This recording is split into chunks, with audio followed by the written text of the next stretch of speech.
Most of the concepts in this chapter are not heavy. Okay, utilizing what you learn or what you see from your patient to make a good, straightforward decision on how to care for your patient. What isn't necessarily 100% in the forefront of your mind is the vocabulary that goes with it. So I'm putting the quiz together. We really look to do the vocabulary and to make sure that the concepts that had names were kind of highlighted when you were going through. Going through this chapter, I hope you guys picked up the core ideas. You really have to approach each patient systematically. And developing a system is very important. Because if you don't have a system where you go in and you start head to toe or ABCs, your assessment's going to be all over the place. And you can't effectively treat someone like that. How many people regularly treat patients?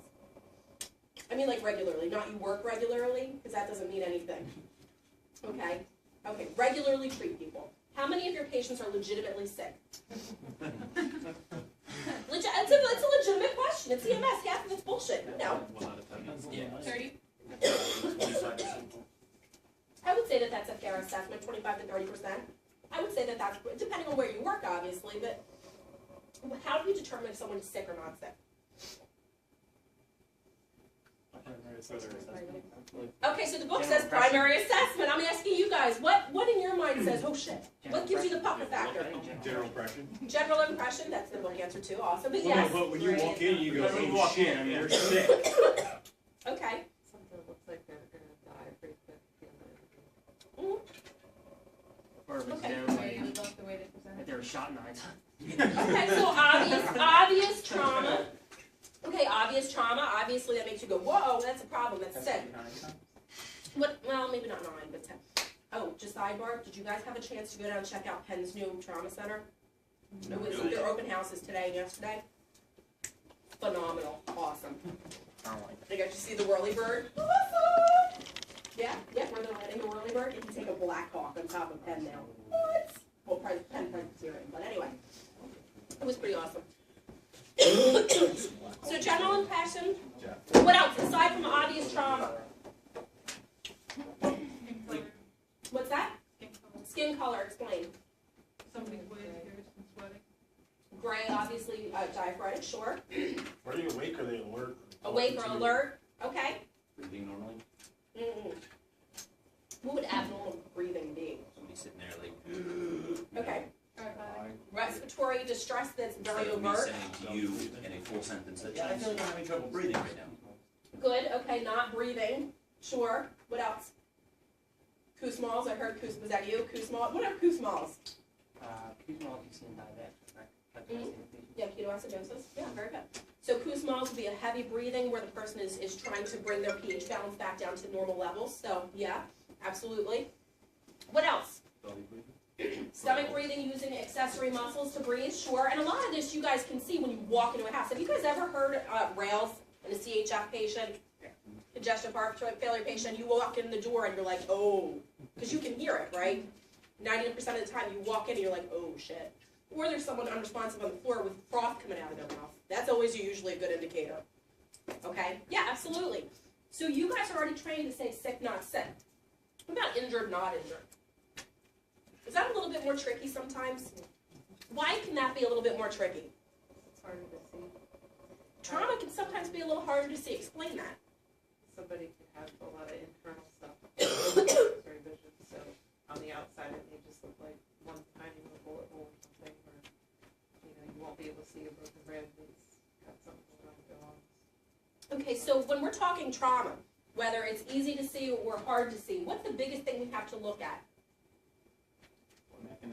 Mechanism of injury. Why? Why, Ian, is it so important to identify the mechanism of injury? Because it can help you to determine what injuries you would suspect. Okay, good. Explain.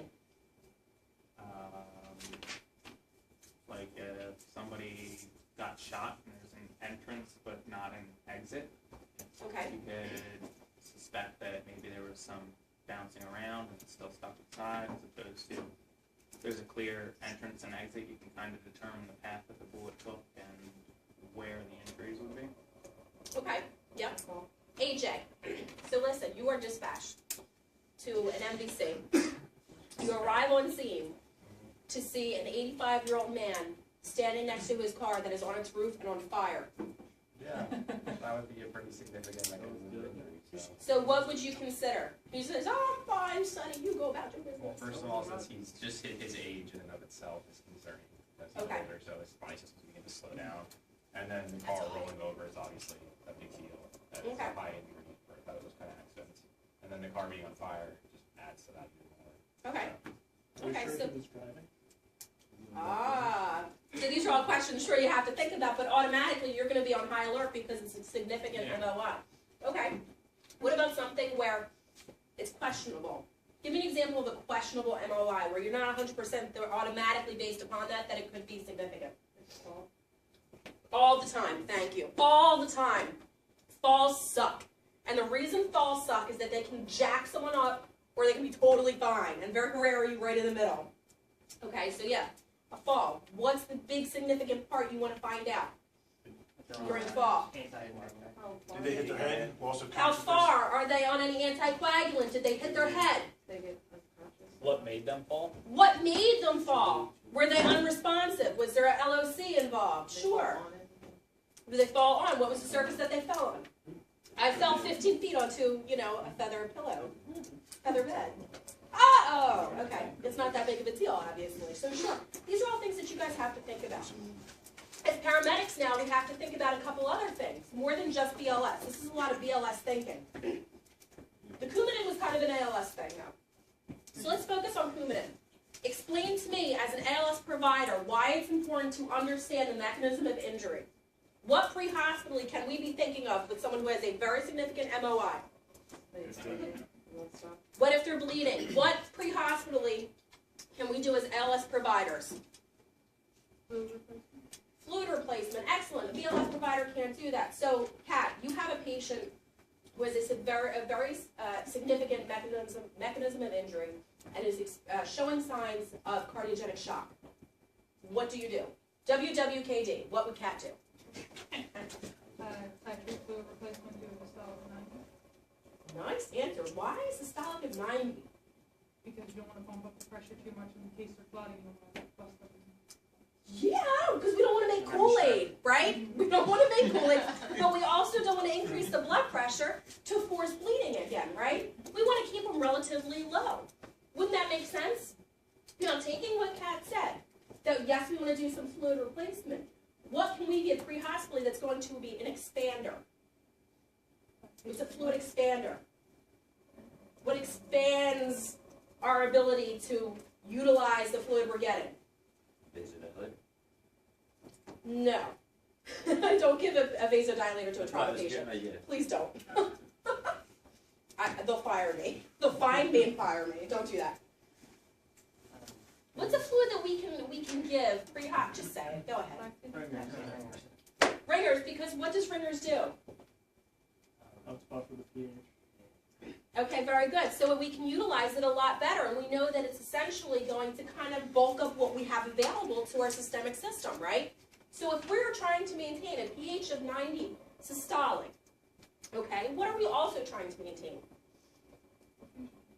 Perfusion to what? Stop talking, Kat. Amanda, what are we trying to maintain perfusion to? Two really important things I really want to lose. Put your hand down. Probably like 1 and 2 on the list of stirred.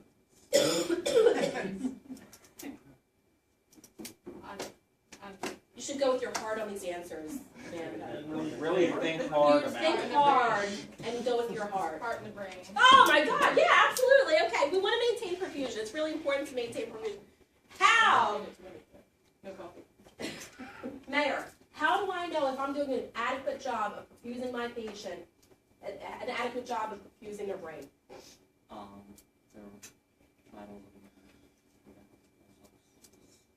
I hate you. Why do I hate the pulse ox? Because it's a crush. It's a crutch. Okay, what big thing are you going to assess pre-hospital that's going to tell you you're doing a good job of perfusing the brain? Excellent. Level of consciousness and mentation.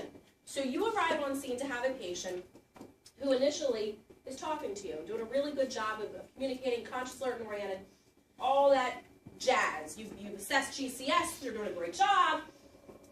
All of a sudden, they're not looking so great. They're starting to pale. They're starting to get really confused. What do, Chris? So they just drop, you go gray. Obviously, focus on airway, oxygen.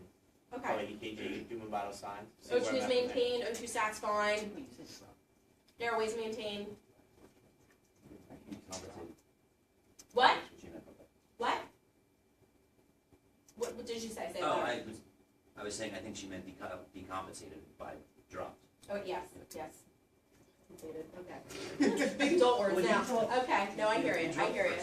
I got it, okay. So absolutely, so they decompensated. So, you get there, the blood pressure has dropped, they're decompensating. What's your first step?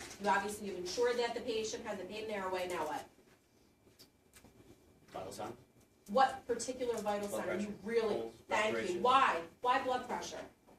If it's decompensated, you can see by the blood pressure if the body's compensated. What's that gonna tell you? Well, if it's low, then they're going into shock. And if it's high, or if it's high, it's going to shock. So, I don't know. Okay, so high and low is shock. So the patient's always in shock no matter what. Is that what I'm taking away from this? Now, if it's low blood pressure, then it's gonna the patient's gonna you're gonna see through the patient by the perfusion and stuff like that. If it's high, then obviously there's something else compensating. Okay, so Chris just brought up a very good point. Do me a favor. Explain to me what the concern is when we're talking about shock. Why is it a little tricky pre-hospitally to deal and determine who's in shock just by blood pressure alone? And explain to me what's the next vital sign we really want to figure out here. Well, it's the vasoconstriction versus dilation. Sure. And the next thing you would want is probably to feel the pulse with your fingers, because then you'd be able to tell whether or not. Because using your tongue to feel the pulse is going to be a little weird. No, but a pulse ox can't tell you what the rhythm of the pulse is. It could be thready versus irregular, and the quality. Right. Absolutely. So we want to know the quality of the pulse. We want to know what the rate is, because the quality and the rate is really going to be that differential factor, or the differentiating factor, to figure out if this person's in shock or not. And once this person is known to be in shock, what do we do pre-hospitally as ALS providers? What are we now thinking about? Okay. Is there some form of internal bleeding? Back to what Larissa said really early on in the evening, that trauma is sometimes hard to pinpoint. Sure. What else are you thinking? What are you thinking about treatment at this point? What kind of shock are they in? And explain that, Chris. Like septic shock or cardiac shock. Okay, so let's pretend that we're dealing exclusively with a trauma event. Hypovolemic shock. Hypovolemic shock. And what kind of stress does that put on what body part? Sorry. Dude, all right. Sorry. He was You're on no hold. longer able to chat. Sorry. Okay, so explain to me what you're going to do as a paramedic to figure out how to help this stress organ, or determine if this organ is in actual stress. Okay, so we're definitely thinking volume replacement. We've already done that. But what tool do you have in your toolkit to determine if this organ is in any type of distress? Excellent. Monitor the EKG. Okay. And what kind of changes might you suspect to see, G, if the EKG is all screwed up?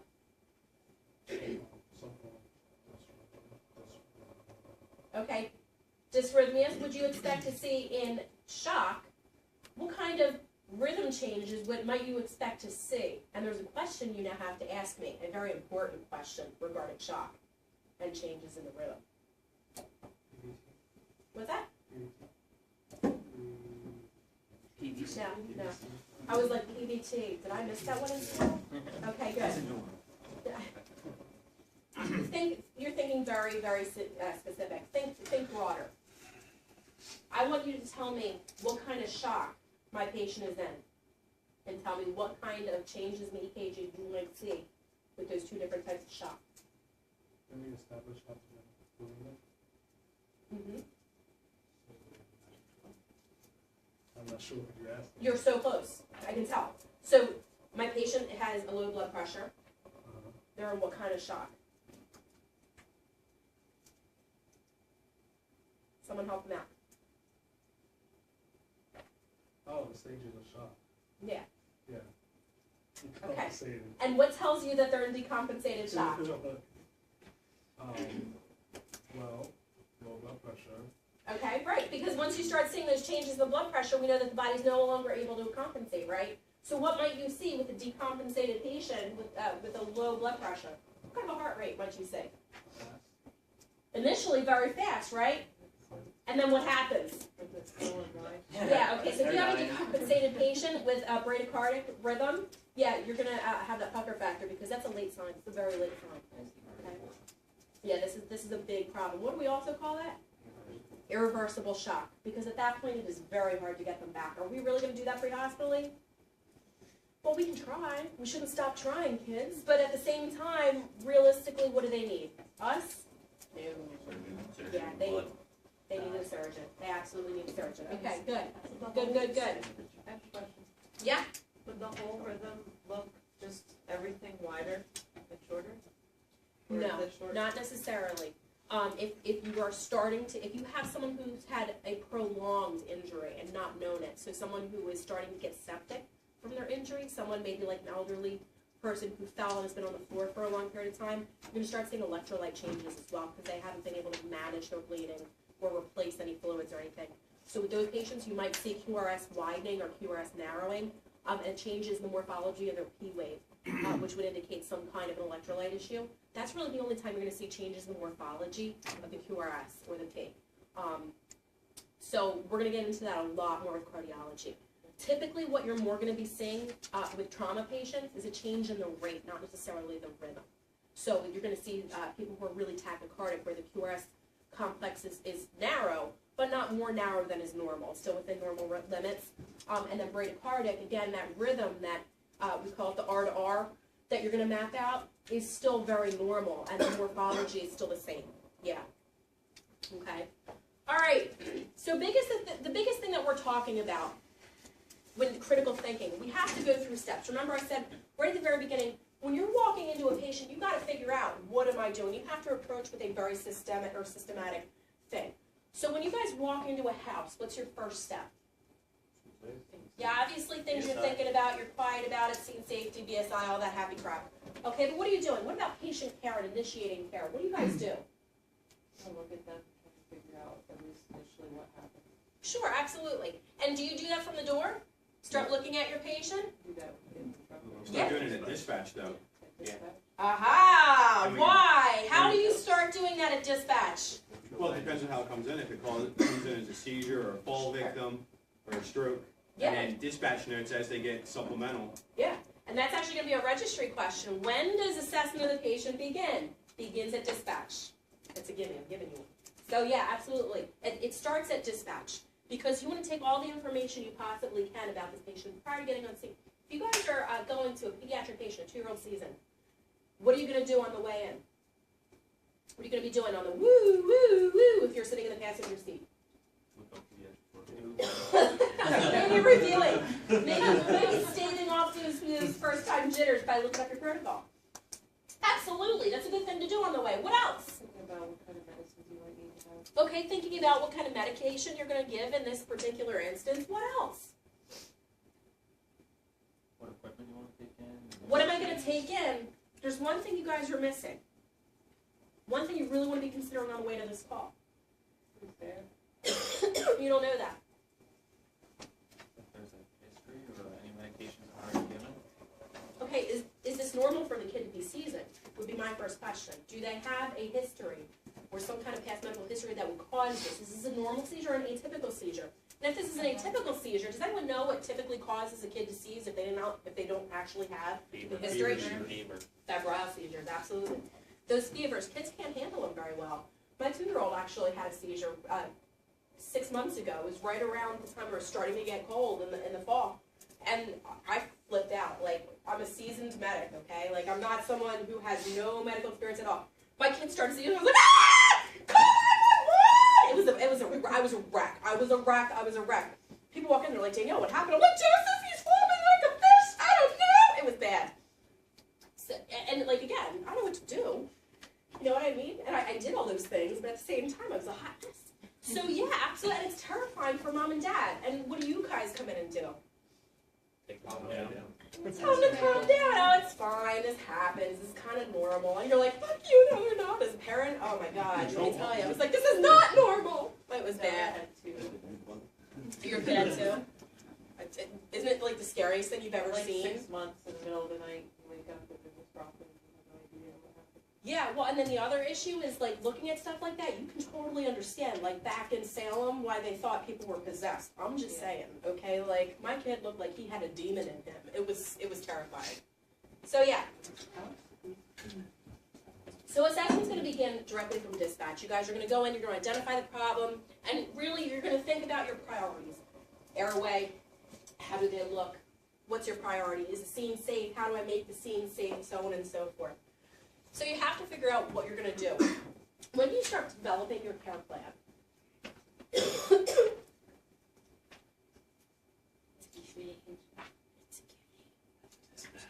the dispatch, all the shit starts happening. Dispatch except for execute the plan.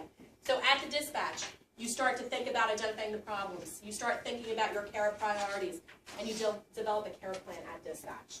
The only thing that you can't do is actually do it or execute the plan, and that happens once you're there. You've had a chance to actually figure out and gather information and start implementing what you're doing.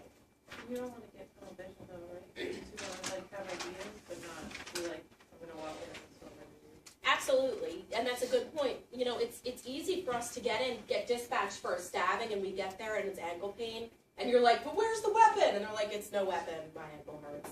And you're like, well, there's no one. Is the scene safe? Like police in the room? And the guy's like, seriously, I just stepped off the curb. I don't know where they got stabbing. So I mean, you know, I said stabbing pain maybe, but I don't know.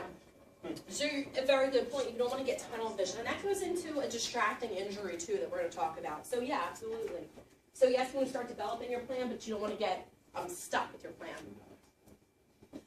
They talk a lot about cookbook medicine, and if you guys remember back to the very first evening you guys were in class, I talked to you guys about this a little bit. I said, we're going to give you a cookbook.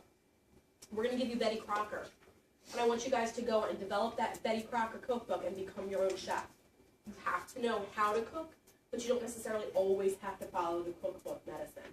And the problem with having your protocols right out there and trying to do that delineated care plan is that very rarely someone will fit one specific thing. It's very hard to get a patient to pre-read our protocols and then get sick directly as they should.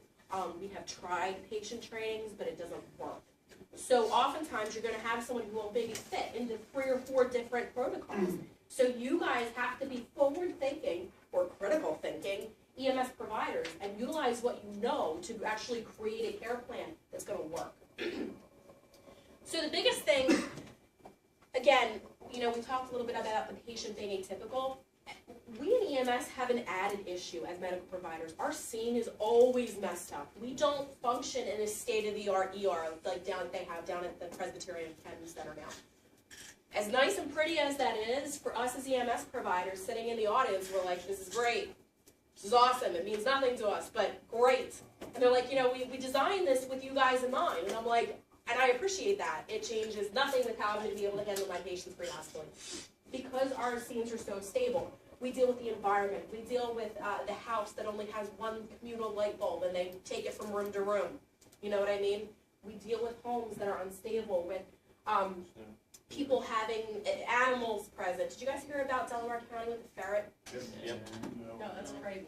We had, in Darby, which is in Delaware County, there was a ferret attack. Mother went upstairs to go to the bathroom, left her baby downstairs in a car seat carrier, I think, carrier thing, and she had 3 ferrets who, in that time that it took her to get downstairs, chewed the baby's face clean off. Kid, I think, has 1 eye left. I mean, it was pretty. I was talking to some of the providers on scene, and it was like they were jacked up. They're going to classes. Like it was horrible. So things like that. You know, you have to really consider what animals are present. And I don't know about you guys, but that kind of was a wake-up call to me because I don't think as ferrets as dangerous.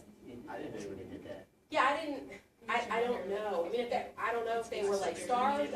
Who knows? But at the same time, that's something. Dirty on the face. Come on, like Ferris food on his chin. I don't. crusted apples. Maybe they don't feed it. Well, I don't know. That would be my thought. Maybe they weren't feeding the ferrets. But either way, my point is that you don't know what you're walking into, and you don't know what kind of animals are going to be there. And animals that you might think are pretty benign ultimately are not. I've gotten bit once on a call, and it was a poodle. I'm like, seriously? Like, I've gone into scenes with Rottweilers and been totally fine. Like, the poodle jacked my leg up. They came out of nowhere, too. The little bastard was hiding under a sofa. You call police for that? I don't trust on this. Yeah, I got bit. It's always a small. I reported that. Did you hunt him? I mean, like, I kind of did, and I felt really awful because I'm an animal person. Like, I actually prefer people, or prefer animals over people. So, yeah. They're calling you if their dog pumping your leg the entire call. I've seen that. I've never experienced that, thankfully. So, but the issue is, down at this last part of the slide here, guys, no matter what the situation is, you're providing quality care, and you're called upon to provide that quality care. So it doesn't matter if it's snowing. We're not snowing like last Monday. The reality is you have to provide good care in any scene that you're called to. No respiratory therapist has all the light in the world to be able to intubate that patient. That patient care tech starting an IV in the ER has great light and all kinds of people to come and help if they can't get that line. We do not have those options. We have a phone a friend with the medical command doc, but that's about all we're getting. So again, you have to really know your stuff to be pre-hospitally and treating someone. So communicating is kind of a toughie because I don't know about you guys, but not everybody speaks my language, okay? First of all, I speak Italian, okay? So there's all kinds of this going on when I talk, all right? But also, I can only speak one language. Is anyone here bilingual? Trilingual? Okay. So you got it. Fluent in bullshit? Yeah. But the reality is, there are very few of us. There's only maybe 5 people in here who spoke more than one language. For us pre-hospitally, that can be a real hurdle to get over. So you guys have to think about how you're going to communicate and get really friendly with people who speak another language and know what languages they speak because they become your phone a friend. It's really a situation where you have to reach out. Different age groups can be really hard to communicate with, particularly people who don't have kids or are not familiar with kids.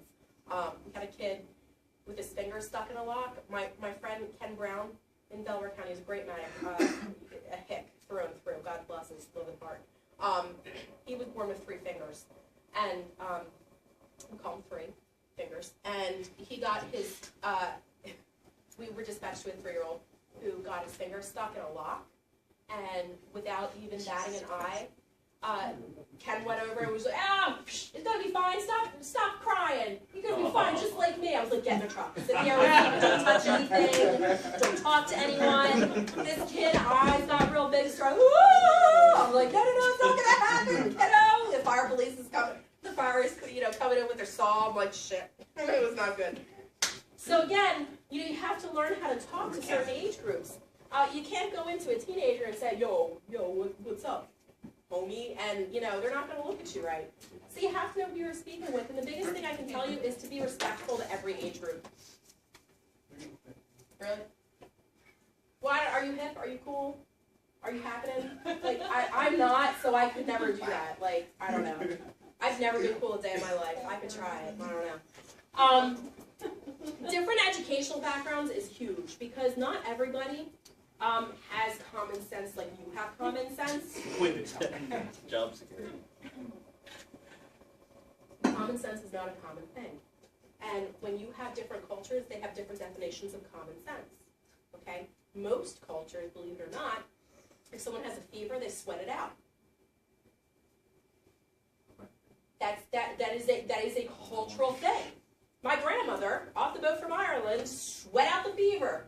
She had a fever, she's under 15 blankets, and she's got the heater on. And I'm like, whoa, Grandma, it's time out.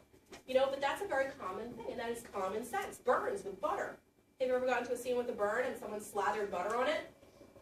Yeah, that's not good either. You shouldn't do that. Ginger in a lot of cultures. Ginger is huge. What ails you, add ginger and rub it on your skin. So you get this person who's orange, and you're thinking, oh my God, you know, they're really jaundiced, and no, it's ginger. Cupping. Have you guys ever heard of cupping? What is cupping? It's like you put like bubbles. Is that, I don't know if it's the same thing, but you put like bubbles on your back with like alcohol. Mm-hmm. They can burn it. So they take a superheated coin and they put a couple drops of alcohol on it and they put it on your skin or a flat surface, usually your back or stomach, and then they'll take some form of a cup or a bubble, like a glass jar, and they'll put it over, and it actually sucks the skin up and it removes the toxins. That's the idea behind it. The first time you see it, it's terrifying because this person will have welts all up and down their back, and they're all circular. So when you have a child with circular welts all over their back, what do you automatically start assuming? Some form of abuse. But the reality is that that is a very recognized treatment in a lot of cultures. So again, you really have to be cognizant of who you're communicating with, and you have to speak their language. And sometimes when I say speak their language, I actually mean speak their culture. Know that. Where I worked in Upper Darby, I mean, we call it Ellis Island in Pennsylvania because it is, I mean, more languages spoken in Upper Darby than in any other city in the United States. That's a legitimate fact. And, you know, it was a real great education for me because I got to see all those things. I got to see cupping or coining, where you take a heated coin and then you use Tiger Balm, which is almost like a Vicks Vapor Rub kind of. Slather on the back and then take the heated coin and rub up and down the back to break the skin so that it soaks in. And again, it looks like someone's been beaten. It looks like, you know, whips marks coming up and down. So again, you have these kids coming out who are sick, and they've got all these marks on them, and you're like, oh my gosh, call CYS. And thank God there's normally a paramedic who's been there for more than 5 minutes saying, no, it's okay, it's treatment, they're okay. So again, you have to think about different educational backgrounds. Different abilities to communicate. Obviously, this is a situation where you get into people who might have some kind of a difference, like hearing difference, not able to speak, not able to communicate with their hands. We had someone in Upper Darby who was born without their arms, and it was also born mute. So she uses a computer to communicate. So you have to think about those things. Patients who are altered by drugs or alcohol. That's always a fun one because that could be anything. That could be vomiting instead of talking. That could be making no sense and communicating. So again, you kind of have to take these folks and do the best you can with your communicating. But you, oh, and then one more thing. If someone doesn't speak your language, you don't have to yell at them. It's not helpful. No hablo English. What I said was, like, no, you're an Wait, idiot. loud English doesn't make people understand. No, your volume doesn't actually drive it home for anybody. All right. So after you do your assessment, you have to develop your plan. And obviously, this is something we all do normally, but it's not something that we think of as a step-by-step process. The reality is it really is a step-by-step process. You don't get off the truck and know what you're going to do. Check the validity of information. You have to use your judgment. If you have a 15-year-old kid sitting in front of you who says, this is my 8th pregnancy, I have 8 kids at home, you have to take me to the hospital now. Does that make any sense to you? Probably not. I mean, is it possible? Sure, but is it probable? Not really. Or what if you have the same patient over and over again who always needs morphine? You know, you have to use this background information to make your judgment calls. You have to also be as objective as possible. Back to that person that you've taken 15 times who always needs morphine. It's really hard to be objective when all of your mind is screaming subjective. Because the one time that you withhold that nitro, aspirin, and morphine for their chest pain without doing an EKG, what's it going to be? It's going to be some form of a myocardial event. So even as nuts as it might drive you, you still have to do a thorough exam and really think critically. Obviously, all the information you're going to collect, you're going to evaluate. It's important to take all these things that you have considered and make a care plan. Let's pretend someone got into a really bad accident on Monday night when it really was flurrying really hard. Are you going to assess them out in the middle of traffic on a highway? What are you going to do? One collar on the truck. Maybe, absolutely. Move them as safely and as fast as you can. You're essentially going to do a rapid extrication. You're going to get them in the back of your truck. Why? You're in the middle of the highway, and there's some form of precipitation. You don't want to do that in front of them. If it's really hot and they're laying on the pavement, are you going to evaluate them, leaving them there on the hot pavement? That's much more dangerous in some instances, and people allow that to happen all the time. It hurts, it hurts. Well, ma'am, I know your back hurts. No, you asshole, I'm hurting, it's hot. And I'm wearing shorts, it hurts. So you have to really think about your scene and develop your care plan based upon what you're finding.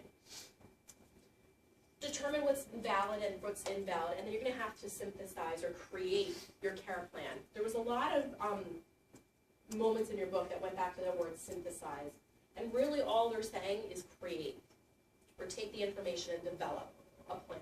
And I hope everyone picked up on that. Because moving forward, the word synthesize is going to be in your text all the time. Synthesize. Synthesize your plan. Synthesize, synthesize, synthesize. It's always going to be create. That's all they're talking about.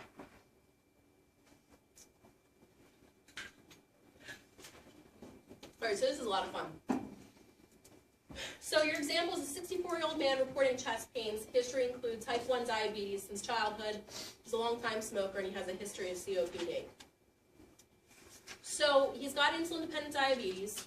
So automatically we're going to assume that he has some form of circulatory disorders, because he's more at risk to have those circulatory disorders. Okay, what are the questions that you need to ask about his past medical history? If they're a diabetic, what do you need to ask now? Are you controlled diabetic? Pill or insulin? Pill or insulin? When was the last time you took your meds? When was the last time you ate? When was the last time you ate? What was the last reading? When was the last time you checked your blood sugar, and what was it? Can I see Good, your good, finger? good. Can I see your finger? Okay. Abnormally high or low blood glucose, you're going to have to seriously consider it, because remember, when you have a chronic condition, it can be exacerbated by an acute situation. So you have someone who, with a past medical history of diabetes, then you're also going to have, Sherry, I'm not crazy, I swear. All right. You could also have your acute situation exacerbating your chronic situation. So if you have someone who's in a lot of respiratory distress with a normal electrolyte issue, now you have the potential to create a situation where their electrolytes become even more out of whack. So you always want to monitor that. So for you as an ALS provider, once you hear this past medical history and you look at this, what's one of the first things you're going to want to do? Glucose check. Do a glucose check. Absolutely. Is that wrong? No. And absolutely. What else are you going to do? Ask what's normal for them? Sure. Automatically, what are you going to start looking at? This one you might not get. As an ALS provider, something you're going to have to immediately assess in someone with past medical history of diabetes that you might not necessarily. Your venous access? Thank you. Excellent. You're going to have to look at their venous access. Why? Because you have to know where you can get an IV. Because they can be hard sticks. Okay, because they can actually have a really thick layer of skin based on their chronic condition. They can also have a lot of swelling if they have the COPD as well as the diabetes. And additionally, they can have a lot of fluid shunting occur, so they can have a lot of edema. So yeah, absolutely, you need to figure out where your best venous access is. And ask them. A lot of people will tell you, oh, this vein is crap. It looks good, but it's going to blow. Do this one. Okay, that's fine. Do this one. Great, okay. So, again, patient history, COPD, chronic hypoxia, chronic hypercarbia. So with this information, this chronic condition of COPD, what are you going to expect to find? Physiologically speaking, what are you going to look at this patient probably see? Some form of normal respiratory distress. What physiological sign are you going to see? Like a round chest. A rounder chest. Absolutely. Why? Why do COPD patients get that barrel chest? Chronic accessory muscle usage. Absolutely. They're always using their intercostals, and it gradually expands because what happens when you pump it up? You get bigger muscles. So this patient has to constantly breathe and use their accessory muscles, which means they're getting a lot of exercise intercostally, and it actually spreads your rib cage. So you get this big, nice barrel chest. Absolutely. So sure, what kind of normal level of distress are you on? What's something that you're going to have to assess on these patients, Mayor? No, you're adorable. But no, unfortunately, you have to go back to your pulse ox. Because, yeah, in this instance, we need to know what your resting is. Because these folks know what their normal resting is, right? The other question you need to ask yourself, are they normally on oxygen? If they're normally on 4 liters, are you going to transport them without oxygen? No, because won't you feel like smacked ass when you get the patient to the hospital who normally has 4 liters and you didn't transport them with 4 liters and you get them to the hospital and now they're in respiratory distress. Oh, fail. Because you took away their normal. So that's really an important thing. The other issue is if a patient has a past medical history of COPD, what do you have to consider when moving them? The position they're gonna be, Sure, what position? Why is it important to know their position? you don't wanna make it critical to breathe. Okay, good. You want to set them upright so their work of breathing isn't more increased because you don't want to lay them flat and then they have, that additional weight or that gravity forcing on their chest and have one more thing that they have to work to breathe through. Sure, absolutely. And what else? When moving this patient, what do you want to limit? More with someone like this than anyone else. Is moving a patient an easy thing for the patient? Same ability. You want to make sure that whatever moves you're going to do to get them out of the house, it doesn't increase their work of breathing. You don't want to stress them out in the move, okay? So normally, my first question with someone in general is, so can you walk? If it's something that is reasonable to ask. When you have a patient who maybe has a fracture but a past medical history of COPD, they have a broken arm, don't have them walk because they're already predisposed to having some form of respiratory distress, and you don't want to increase that. Okay, is my point. And then current signs and symptoms. So what's your sign and symptoms? This guy has chest pain. Okay, so based on all this information, what are you thinking? Is the chest pain normal? Okay, is the chest pain normal? Yeah, do you normally have some form of chest pain? What's that? You wanna know if it was rapid or Sure. gradual. Has this happened gradually over a period of time, or is this like, bam, you have chest pain? Sure, absolutely. Can you do anything to relieve the pain? Does anything make it better? You know, if you shift this way, is it going to hurt less? Absolutely, because remember, you're constantly using those accessory muscles. It's not uncommon that people with chest pain have some normal chronic chest pain just based on their musculature or their ways their muscles are working. Sure. Overall quality, absolutely. How they're breathing, how they're functioning, right? What's the quality of the pain itself? Does it move anywhere? Does it stay in one place? Is it reproducible? If I'm pressing on your chest, okay, and you're a COPD patient, and I press you over here, and you say, oh, is that probably a heart attack? Can't rule it out completely, but, you're totally leaning towards no. Absolutely. Good. Okay, so these are all things that you have to do. So at this point, have you synthesized a plan yet? You're starting to, but you don't have a complete plan, but you're definitely developing it. So obviously we talked about your treatments. How are they figured out? You're going to have to let it go with your patient protocol, and based on also your standing protocol. What are your standing orders? Standing orders are different than protocols. What are standing orders, and why are they different than protocols? Well, you can't move without medical control. So yeah, protocols may say in the protocol, call medical command. Okay, if standing order is your medical command doc has said you don't need to call when you do this. So your medical command may issue standing orders in addition to your protocol. Okay, does that make sense? So yeah, so like for instance, your protocol will say third nitro, you always have to call, call command and make sure it's okay. My medical command doc at DCMH always said, don't bother calling me. You guys are giving it, I trust you, just do it. That would be an example of the standing protocol. So yeah, absolutely. So you're going to utilize these tools to create some form of care treatment.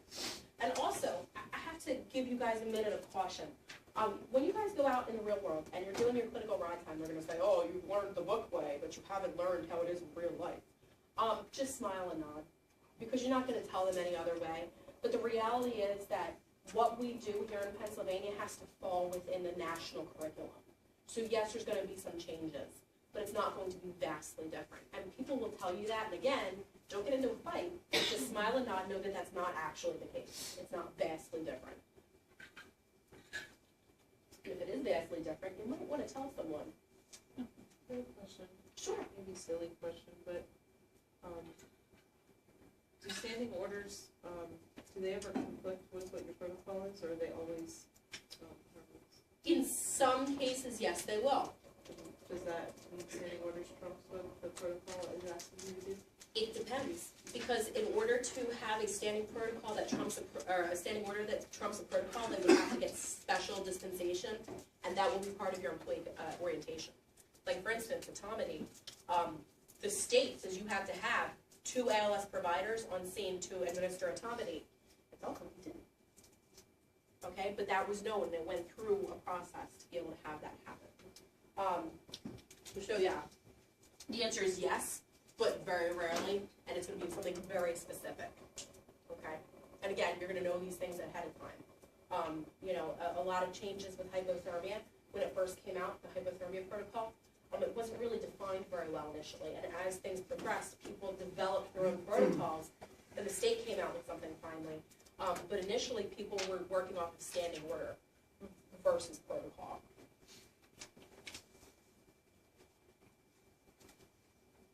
So obviously, you know, we know what our standing orders and our protocols specify, the parameters in which you can actually develop a care plan and administer that care plan or execute your care plan.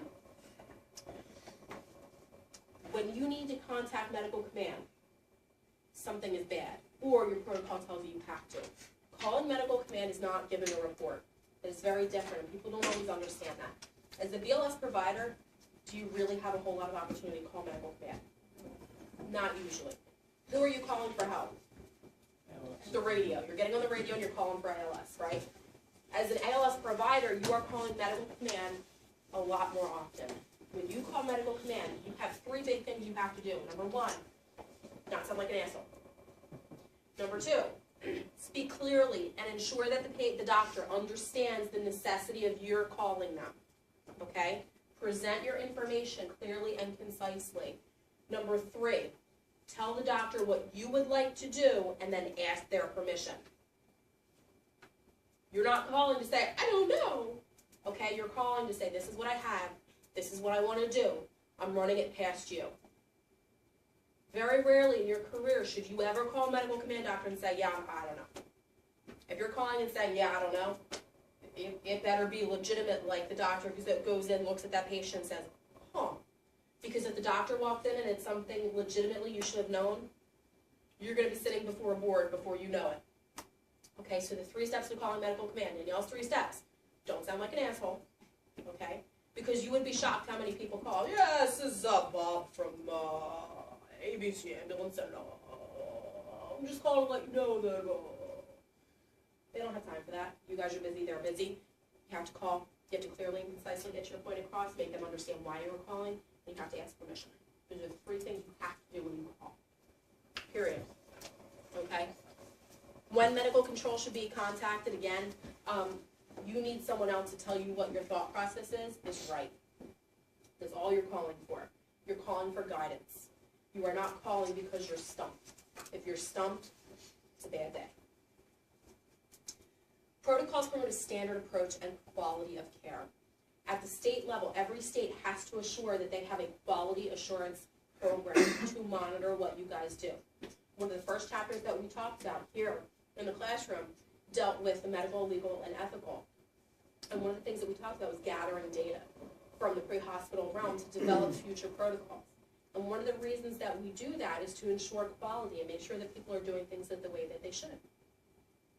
So again, having a standard way is giving you a cookbook, but you guys have to be cooks. You can use parts of that recipe, and the general overall effect has to be very, very close to what the intended is, but you can stray a little bit. The problem, again, with protocols is that they don't cover everything. Atypical presentation. You know, some things are really tough. What happens when you have an anaphylactic patient who's allergic to Benadryl? That's scary. That's really scary. That's totally atypical. Go ahead and find that protocol because it doesn't exist. Or you have that asthmatic patient who's allergic to albuterol. Okay, these are our staples. And it's really hard to then move forward and think about what we're doing next. In fact, your next medication is racemic epi, and that's where you would head with that. But, you know, again, atypical presentations, you have to find a protocol. This is where you guys have to take what you've learned here in the classroom and apply it to create your knowledge. So again, protocols have their downfalls. Immediately recognizing life threats. You have to look at the circumstances that you're walking into. Okay? You have a woman who fell down the stairs. You're being told she fell down the stairs. she's sitting next to a very large hulking man who is looming over her, who says she fell down the steps. You're talking to the patient, and the big hulking man is answering every single question. Are you on high alert? Did you automatically beat her? No. Why? It depends on the culture. Okay? It could be a cultural thing. In a lot of cultures, women aren't spoken to directly. Period. Okay? It could be a woman having a child. You talk to the husband. And that's just that culture. So again, it's a situation where you have to be culturally aware. It's a situation where you have to look at where you are, what you're walking into. But you have to also have a high index of suspicion that maybe there's something a little off until proven otherwise. Why would you want to have that high index of suspicion? You're a patient advocate first. Because you're a patient advocate. And safety for yourself. I'm a patient advocate second. Because who do I have to protect? Myself and my crew, right? Because if I'm jacked up, can I fix anyone else? No. All right, so again, you have to utilize your circumstances to determine your treatment plan. Obviously, decision-making, critical thinking. How many people in here are snap decision people? Snap decision. Snap decision. Okay, so let's talk about snap decision making. Your decisions have to be logical, well thought out, but also a snap decision. So it's really hard because you have to be someone who is very methodical, but also very quick. Okay? If you're upset and you're freaking out, are you going to be able to develop a care plan? No. But if you sit and you're thinking about it and you're considering and you're consulting the stars and you pull out your star chart, probably not the right place for you to be pre-hospitally because your decisions have to be quick and methodical.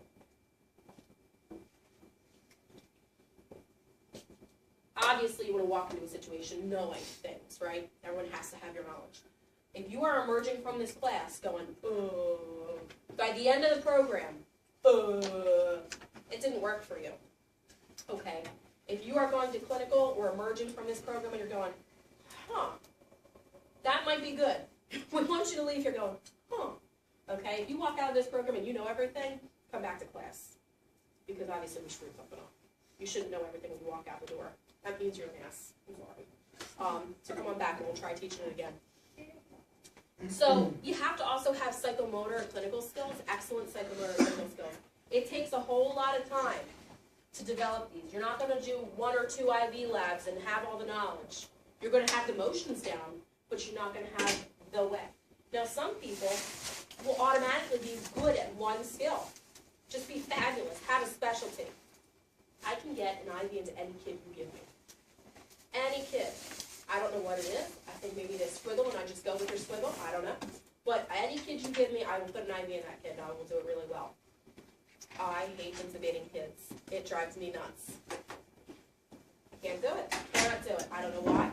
Can't handle it. I don't know. I mean, again, some people have their way to do it. You have to have the ability to work under any condition, and that includes high-pressure systems. And I'm not talking about the weather either. I'm talking about high-pressure situations where you've got people screaming at you, yelling at you, you're trying to control the crowd, they're trying to do everything at once. It's really difficult to do. So you have to have a good way to control your thought process. Who here has stress issues? Anyone here like someone really like prone to stress, start freaking out? Anyone? I stress. I stress. Yeah. And you guys will know it too because I get beet red. A couple times when I come in here and I can't breathe and I'm like candy apple red. Yeah. What's that? Right now? Am I red? Yeah. Really? I'm not stressed out, but I can't really breathe very well. Thank you for that. It is helping. So yes. But again, you have to be able to work under extreme pressure. People who work with me pre-hospital know that the minute I get really quiet, something's going down. Like when I stop joking around and I'm like very serious and kind of quiet, like my voice drops an octave, they know that they have to get serious too because it's a problem. If I come in and I'm all bubbly, that's just normal. At the same time, the minute, and you guys will have all your tell signs when you work with people and you know there are tell signs as well. And that comes at a time. You have to be able to think quickly and perform quickly so it'll be very effective. We talked about this, sick or not sick. We have to figure out how sick someone is and really or determine what we're going to do then based upon what we have learned from getting all of our information together. So, triage. Talk to me a little bit about triage. Who do we triage? All people. everybody gets triage, right? What is triage? Because normally when we talk triage, we're talking mass casualty. That's what we think of pre-hospital. That's the only people who triage are mass casualty situation people. But that's not the reality. Every patient that you touch is going to be triaged in some way, correct? Right, so you have to create your general impression. You walk into a room, what do you see? And based upon that situation, are they sick or not sick? You walk into a room and someone is laying face down on the floor in a puddle of vomit, sick or not sick? We're really gross. Yeah, I mean, those are the options. Actually, probably sick, okay? Someone hands you a baby and they're completely limp. Someone gives you a 2-year-old and they don't cry.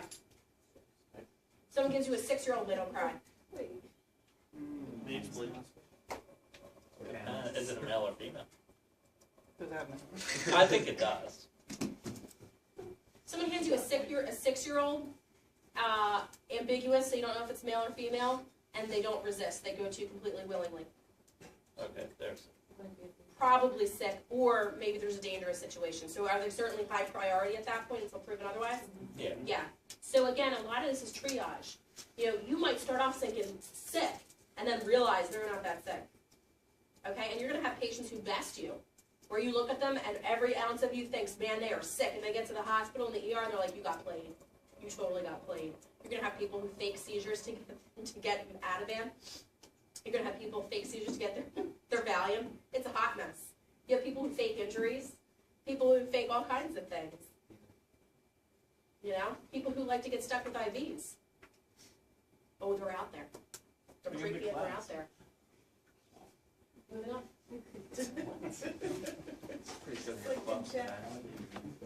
So again, you know, you guys probably know this off the top of your head. You know, you have your seriously critical patients all the way down to not really critical, shouldn't be riding an ambulance, okay? Fortunately in Pennsylvania, we can't tell you no yet, we're working on it. But if you go elsewhere, you absolutely can refuse care. Okay, you can say, people go pre-hospitally, you get there in an ambulance and you're like, no, you don't qualify, sorry.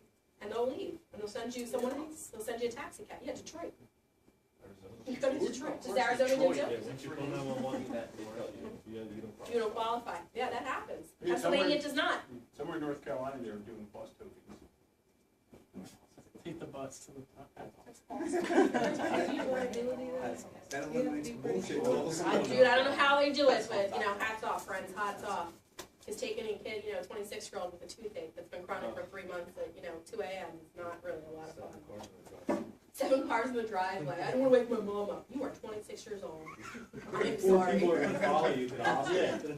Yeah, that's my personal favorite. I get a special kind of joy from telling them to go waiting room. I totally do. Glad I brought you. Have a seat in the waiting room. Take me triage. What's triage? Fancy name for waiting room. All right. So obviously you have critical patients, serious patients. You have mortally wounded or dead. They're easy, right? They're dead. What are we gonna do for them? Not really a whole lot. Not a whole lot. Walking wounded or minimally wounded. What's a great way when a mass casualty happens to figure these people out? If you're not hurt, come over here. Now, Those of you who need medical care, come towards me. Come towards me, because what do they all do? They all stand up and they're doing the zombie walk over to you, but they're walking and they're walking wounded. There you go. Come on. People who are like, but I need help, and they can't get up. All right, friends, we'll be right with you. Yeah. But it's a great way to you know, separate the men from the women. You know, I'm telling you, it's the men from the boys, or whatever that's saying. I don't know, men from women, I don't know. So like boys from the men? Is that boys from the men? Boys for the men. Boys from the men, okay, that's what I was going for. So yeah, it's a great way to separate sick from non-sick. Because people who are walking wounded, are they urgent right there? Are they critical patients right then and there? Probably not. All the time? No, but probably not. So obviously we know what critical means and what life-threatening situations mean. We're talking about multi-system trauma, single system trauma, but it's devastating, such as a gunshot wound in the chest. You're thinking about end-stage disease processes, end-stage cancer patients or dialysis patients, someone with acute renal failure, acute presentations of chronic conditions, acute status asthmaticus or status epilepticus. Those situations, every time I hear status epilepticus, I always think snuffleupagus from Sesame Street. Is it just me? Maybe it's just me. But yeah, so someone's seizing and they can't stop no matter what medication you give them. Those are status conditions. Those are very acute. So again, when you have these presentations that are very acute, they could be life-threatening. Absolutely. Go back. I think I pushed down. All right, so we talked about this. When do we start evaluating our patients? Dispatch, absolutely. We get there and we start our on-scene evaluation. We're obviously looking to gather information and form some form of a diagnosis. And again, this starting to diagnose,